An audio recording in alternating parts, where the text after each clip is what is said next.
পাকা তালের মোমো গন্ধে পুরো ঘর ভরে যাবে, আর মুখে দিলেই মনে হবে পিঠাটা যেন মুখের ভেতরেই গলে যাচ্ছে। আজকে আমি বানাবো একদম নরম তুলতুলে তালের মজাদার পিঠা, কোনো প্রকার ঝামেলা ছাড়াই। তাহলে চলুন শেষ পর্যন্ত রেসিপিটি দেখে নেওয়া যাক। প্রথমে একটা বল নিয়েছি, এখন দিয়ে দিলাম একটা ডিম ভেঙে। ডিমের মধ্যে দিয়ে দিব হাফ কাপ চিনি, আর আরো দিচ্ছি এখানে 1 কাপ তালের পিউরি।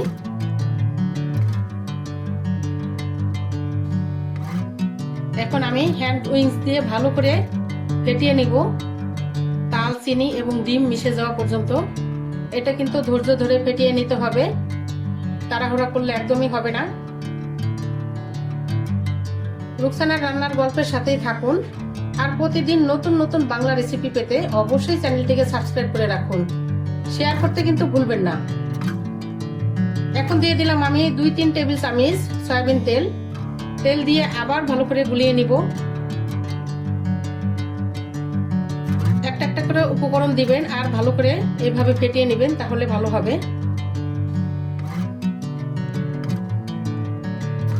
তেলটা মিশে যাওয়া পর্যন্ত ফেটিয়ে নিতে হবে। এখন দিয়ে দিলাম আমি 1 চা চামচের একটু কম বেকিং পাউডার। বেকিং পাউডার দিয়ে আবার ভালো করে মিশিয়ে নিচ্ছি।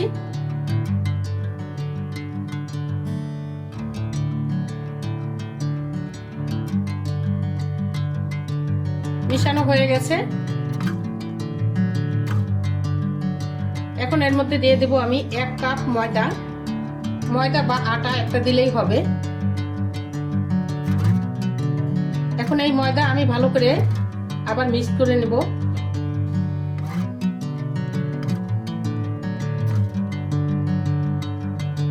চাইলে হাত দিয়েও মিশাতে পারেন, এটা যার যার ইচ্ছা মতো।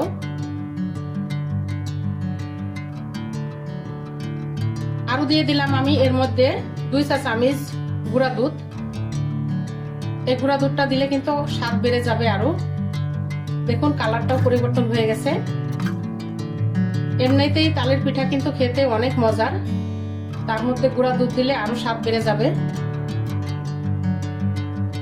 কে কোন জায়গা থেকে ভিডিওটি দেখছেন অবশ্যই একটা লাইক দিয়ে দেখে নেবেন, আর একটা কমেন্ট করে যাবেন।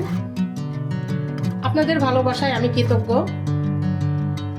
এই যে দেখুন সুন্দর একটা ব্যাটার তৈরি হয়ে গেছে।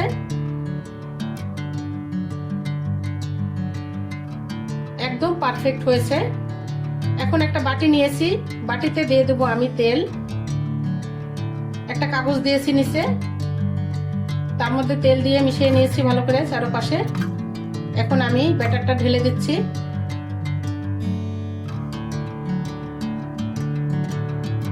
উপর দিয়ে দিয়ে দেব একটু কাজু বাদাম।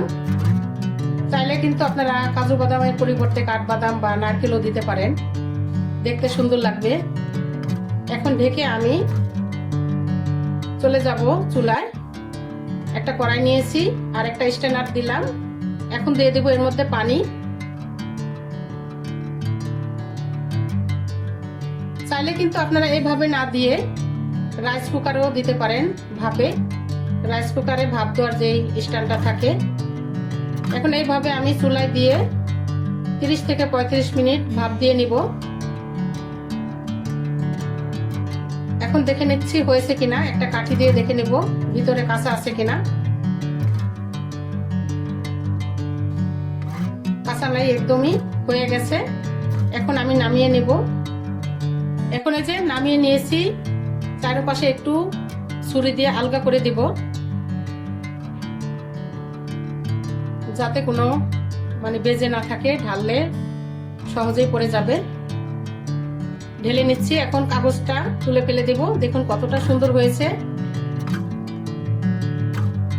দেখেই কিন্তু লোভনীয় মনে হয়েছে। অনেক নরম হয়েছে। এখন আমি কেটে দেখাচ্ছি। এই পিঠা কিন্তু বাচ্চা থেকে বুড়ো সবাই খেতে পারবে, এতটা নরম তুলতুলে হয়েছে, মুখে দিলেই মিলিয়ে যাবে। এই দেখুন কতটা মজার হয়েছে। আমার বাচ্চারা তো কারাকারি করে খেয়ে ফেলেছে। তো আজ এই পর্যন্তই। সবাই ভালো থাকবেন। আল্লাহ হাফেজ।